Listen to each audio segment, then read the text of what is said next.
안녕하세요. 캡스톤 프로젝트 실무자입니다.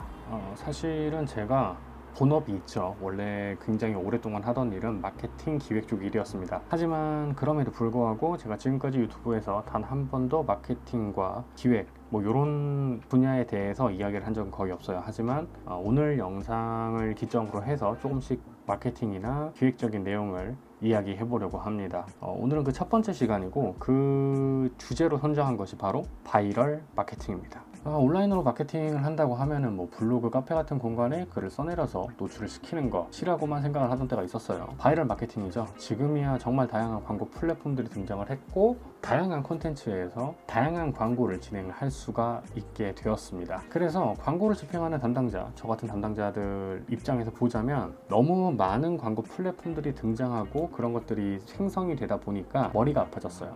예산 분배가 제일 큰 문제이기도 하죠. 하지만 이러한 고민을 하면서도 웬만하면 빠지지 않고 꼭 포함시키는 것이 바로 바이럴 마케팅이라고 불리는 겁니다. 자, 그러면 도대체 바이럴 마케팅이 뭐냐? 우리가 알고 있는 바이럴 마케팅은 조금 변질된 바이럴 마케팅이에요. 바이럴 마케팅의 어원을 좀 보자면 이게 바이러스에서 유래가 된 말입니다. 많은 소비자들의 관심, 많은 대중들의 관심을 가질 만한 컨텐츠를 기획을 하고 이거를 온라인과 오프라인에서 퍼뜨려서 홍보를 하는 것을 말해요. 그리고 그들 스스로가 이러한 컨텐츠들을 계속 퍼나르고 유통을 시키는 것, 이게 사실 엄밀히 말하면 진정한 바이럴 마케팅이라고 할 수가 있습니다.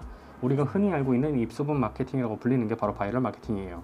네, 그런데 지금은 바이럴 마케팅이 마치 블로그, SNS 같은 데다가 컨텐츠를 업로드를 해서 혹은 블로그 체험단을 돌린다거나 유튜브 체험단을 돌린다거나 인스타그램 체험단을 돌린다거나 하는 식의 방법만 바이럴 마케팅이라고 생각을 많이들 하죠. 하지만 엄밀히 말하면 땡땡땡 챌린지라든가 소비자 참여형 캠페인 이런 것들도 바이럴 마케팅의 한 부분이라고 할 수가 있습니다. 하지만 이번 영상에서는 땡땡땡 챌린지라든가 소비자가 참여하는 캠페인이라든가 이런 부분들은 전부 다 덜어내고 블로그, 카페 이런 곳에 체험단이나 포스팅을 함으로써 온라인에서 퍼뜨리는 약간 이러한 형태의 바이럴 마케팅만 가지고 이야기를 할 거예요. 자, 그럼 다시 본론으로 넘어가서 요즘에 마케팅 트렌드 같은 경우를 보면은 빅데이터를 근거로 해서 데이터 마이닝으로 전략을 수립을 하고 광고를 집행하는 게 거의 일반화가 됐죠. 그런데 이 데이터라는 게 사실은 숫자예요. 앞서 말한 바이럴 마케팅은 결과를 숫자로 충족하기가 굉장히 까다롭죠. 물론 이제 트래킹 소스를 넣는다거나 하는 식으로 레뷰 같은 플랫폼에서 그 결과치를 숫자로 받아볼 수는 있긴 한데 그 외의 경우에는 받아보기가 어렵고 브랜드사에서 직접 인플루언서를 섭외를 해서 체험단을 돌리던 포스팅 의뢰를 하던 어떤 식으로든 간에 요청을 해서 포스팅이 작성되는 경우에는 아무래도 결과값을 수치적으로 받아보기가 더욱 어렵죠. 다시 말해서 바이럴 마케팅은 정량적인 측면에서 보자면 굉장히 시대착오적이고 구시대적이고 결과값을 정확하게 체크할 수 없는 그런 마케팅 수단이라고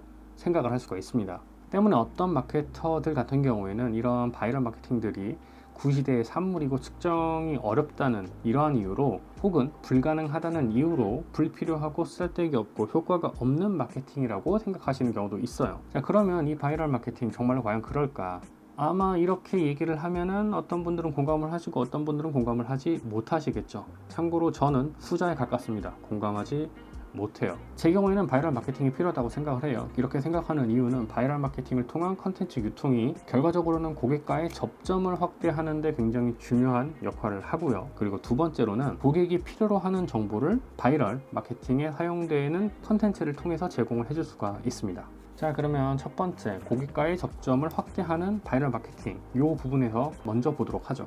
바이럴 마케팅은 다양한 채널을 통해서 관련 컨텐츠들이 유통이 되게 되죠. 이 경우 확산만 제대로 된다라고 하면은 많은 사람들에게 퍼질 것이고 그 사람들이 한 번 더 해당 컨텐츠를 퍼나를 수가 있게 됩니다. 하지만 이 첫 번째 내용 같은 경우에는 광고나 홍보를 통해서도 가능하기 때문에 바이럴 마케팅이 가지고 있는 고유한 성질과 장점이라고 보기는 어려워요.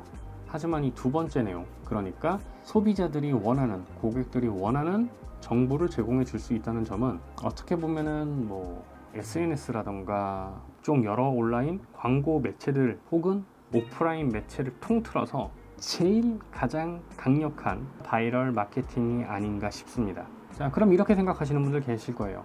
제품 상세 페이지를 그냥 정말 제대로 만들면 이 바이럴 마케팅 필요 없지 않을까? 왜냐하면 제품에 대한 정보가 모두 다 상세 페이지 안에 다 녹아 있으니까 라고 생각을 할 수가 있습니다.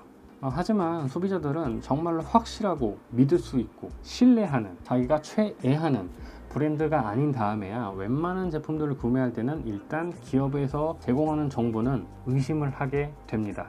저희도 그렇잖아요. 상세 페이지 같은 경우를 볼게요. 상세 페이지는 말 그대로 우리 제품이 더 좋다라는, 그러니까 우리 제품이라고 하면은 당연히 브랜드사가 되겠죠. 이 우리 제품이 좋다라고 하는 장점만 적어놓은 상품 기술서라고 보시면 됩니다. 솔직히 제품의 단점을 대놓고 상세 페이지에 집어넣어서 마케팅하는 경우는 없잖아요. 그리고 이걸 소비자들도 너무나 잘 알고 있습니다. 하지만 바이럴 마케팅을 통해 진행된 다양한 컨텐츠들은 제품의 단점을 작성해 놓은 인플루언서나 아니면 체험단, 이런 사람들이 있을 수도 있을 거고요. 그리고 브랜드사가 놓쳤던 장점이나 혹은 제품의 활용, 서비스의 활용을 언급하는 사람들도 있을 겁니다. 또한 대가성 후기라는 멘트를 달아도 결과적으로는 브랜드사가 직접 제작한 컨텐츠와 대비해서 아주 조금이라도 더 신뢰 관계를 형성할 수가 있겠죠. 고객과 말이죠. 결과적으로 고객들은 상품과 제품에 대한 더 많은 정보를 통해서 브랜드와의 신뢰 관계를 형성할 수가 있고요. 앞서 말씀드린 대로 원하는 정보, 내가 필요로 하는 정보를 획득을 함으로써 제품에 대한 구매를 촉진시킬 수 있는 수단으로서 활용될 수도 있습니다.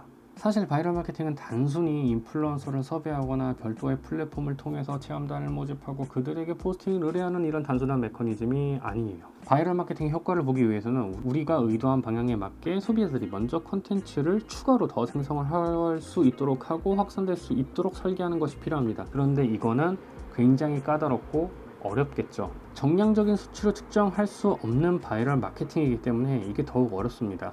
하지만 어렵다고 해서 이것을 시도하지 않으면 앞서 언급한 두 번째 이유, 그러니까 고객이 원하는 정보를 얻을 수 있는 루트 하나가 사라지는 거기 때문에 실제로 다른 광고들을 돌리더라도 그 광고 하나만으로 바이럴 마케팅 없이 진행을 하게 되면 퍼포먼스는 조금 떨어지게 될 수밖에 없어요.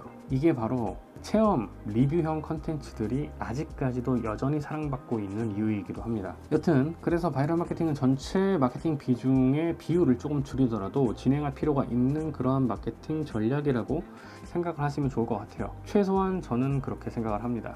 물론 바이럴 마케팅의 단점이라든가 측정할 수 없다는 이러한 부분을 절대 무시할 수는 없습니다. 하지만 그럼에도 불구하고 반드시 필요한 마케팅 수단이라는 것은 아마 많은 분들이 공감하실 것 같아요. 그렇기 때문에 저는 이 바이럴 마케팅이 필요하다고 생각하는 입장이고, 그렇기 때문에 너무 바이럴 마케팅을 부정적으로만 볼 필요는 없을 것 같다라는 생각에서 이 영상을 촬영하게 되었습니다. 오늘 컨텐츠는 여기까지고요. 지금까지 그리고 앞으로도 저는 캡톤 프로젝트 실무자입니다. 감사합니다.